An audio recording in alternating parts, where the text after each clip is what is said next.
Over the years, I've faced my share of objections. Kind of goes with the territory, I guess. Writing about such nitty-gritty things.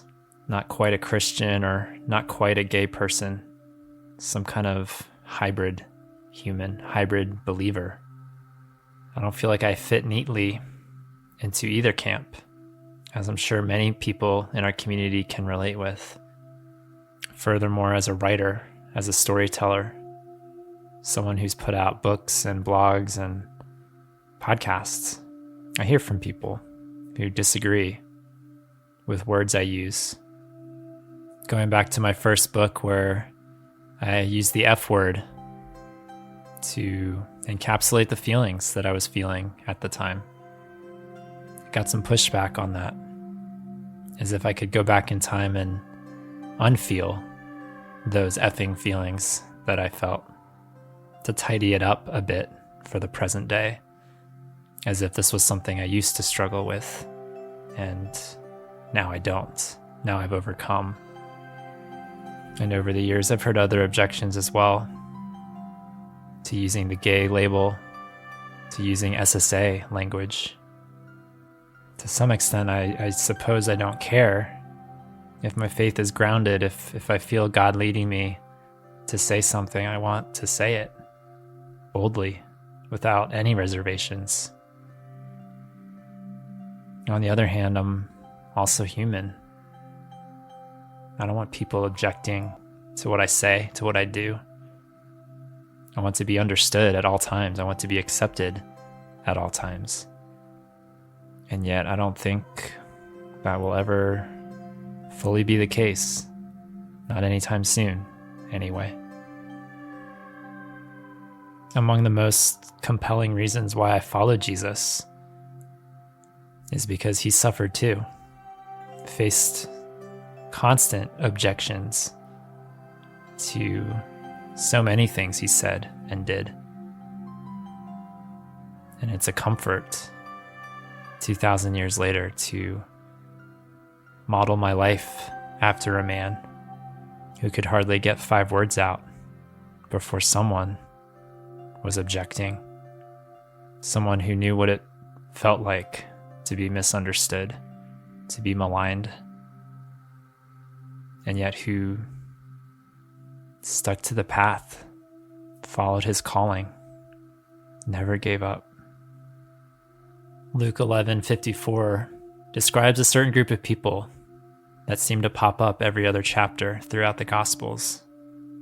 It says that they were lying in wait for him to catch him in something he might say. In Matthew 12, Jesus and his disciples eat from some grain on the Sabbath.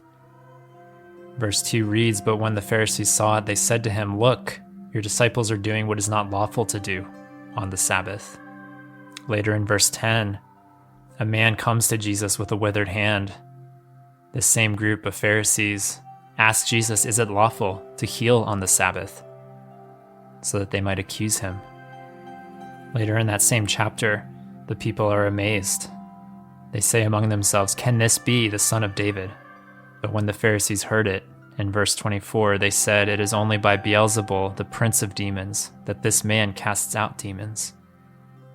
Beyond their objections to the things he was doing, they went so far to invoke the name of Satan, of demons, with this man Jesus. They objected to the people that he surrounded himself with. In Luke 15, the text reads, "Now the tax collectors and sinners were all drawing near to hear him, and the Pharisees and the scribes grumbled, saying, 'This man receives sinners and eats with them.'" The Pharisees objected to the labels that Jesus used. In John 5:16-18, the text reads, "And this was why the Jews were persecuting Jesus, because he was doing these things on the Sabbath. But Jesus answered them, 'My Father is working until now, and I am working.'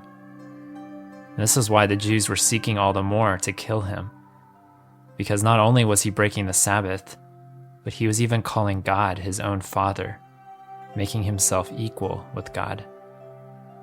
Jesus responds several chapters later in John 8. Things reach a fever pitch.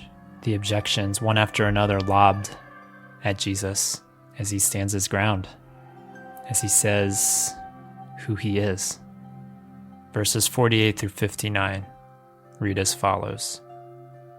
The Jews answered him, "Are we not right in saying that you are a Samaritan and have a demon?" Jesus answered, "I do not have a demon, but I honor my Father, and you dishonor me. Yet I do not seek my own glory. There is one who seeks it, and he is the judge. Truly, truly, I say to you, if anyone keeps my word, he will never see death." The Jews said to him, "Now we know that you have a demon. Abraham died, as did the prophets. Yet you say, if anyone keeps my word, he will never taste death. Are you greater than our father Abraham, who died, and the prophets died? Who do you make yourself out to be?" Jesus answered, "If I glorify myself, my glory is nothing. It is my Father who glorifies me, of whom you say he is our God. But you have not known him. I know him. If I were to say that I do not know him, I would be a liar like you. But I do know him, and I keep his word. Your father Abraham rejoiced that he would see my day. He saw it and was glad." So the Jews said to him, "You are not yet 50 years old, and have you seen Abraham?" Jesus said to them, "Truly, truly, I say to you, before Abraham was, I am." So they picked up stones to throw at him, but Jesus hid himself and went out of the temple. And so, my brothers, in this often tireless war against our own brothers, our very sisters, our shared body of believers, may we take heart again and again, just as Jesus himself took heart repeatedly for all those among him, the Pharisees and his own people, who constantly objected to his mission, objected to the people with whom he surrounded himself, and objected to his labels, his identity. Though many objected to his words, rejected him, even to the ultimate objection of crucify him, crucify him. Still he followed the Father's path laid before him. So may we be comforted as we too follow our own path set before us, regardless the resistance and especially in the resistance. May we be comforted that we follow a Savior who faced objection at every turn.